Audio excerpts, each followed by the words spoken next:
Senator Menendez. Thank you. Ms. Tohey and Ms. Mithel, let me start off by asking you each to give me the last 4 digits of your Social Security number. Senator, I really don't want to do that in a public forum. Or at all. I have the same reaction. All right. How about telling me which stores you opened credit cards with? Which stores? Yeah. I don't think I've opened any credit cards with a store lately. That's not something I'd be willing to share in a public forum. Or maybe can you tell us the outstanding balance on your home mortgage loans? Senator, I'd prefer not to share that kind of information either. Same. Oh, I'm not surprised. But that information, which I'm sure you wouldn't want to be shared or sold without your permission.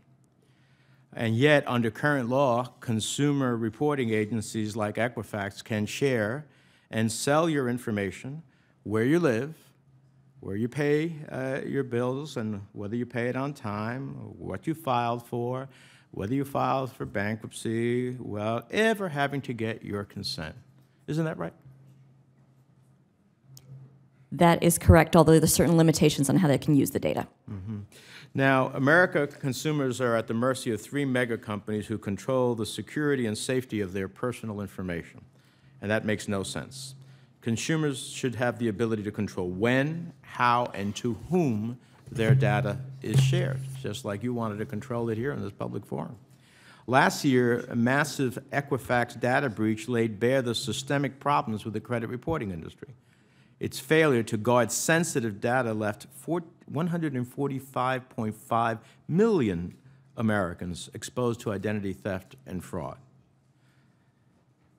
Ms. Mithel, Equifax waited an inexplicable 6 weeks to disclose a breach that had occurred.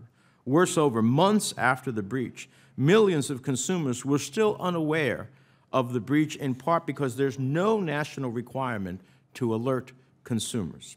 My bill, S-2188, the Consumer Data Protection Act, would require consumer reporting agencies to quickly notify the Federal Trade Commission, the CFPB, law enforcement, and consumers of a breach while keeping intact existing strong state consumer protection laws. Generally speaking, does the FTC support the idea of requiring companies to provide notification to consumers where there is a data security breach?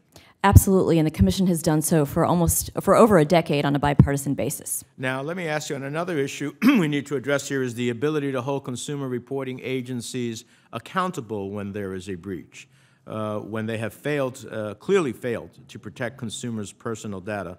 My legislation also provides FTC the authority to pursue fines against a consumer reporting agency such as Equifax that negligently, knowingly, or willingly causes a data breach. In your view, would the institution of a monetary penalty framework incentivize consumer reporting agencies to better secure consumer data? Yes.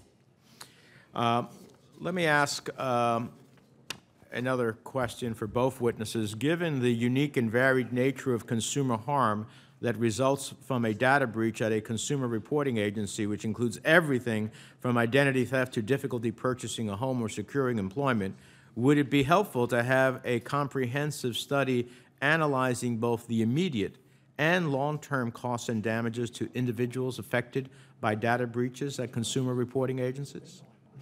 So I think that there's no question that there's tremendous harm to consumers from data breaches of their sensitive information, and I think it would be worth considering a study to quantify that harm.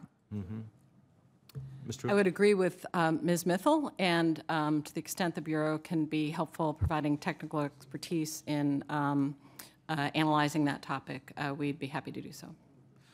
Well, thank you. I really didn't want to know your Social Security numbers, by the way, or your balances on your mortgages. I hope is virtually nil. But this is the very essence of what we're talking about as we deal with this issue here today. Thank you, Mr. Chairman.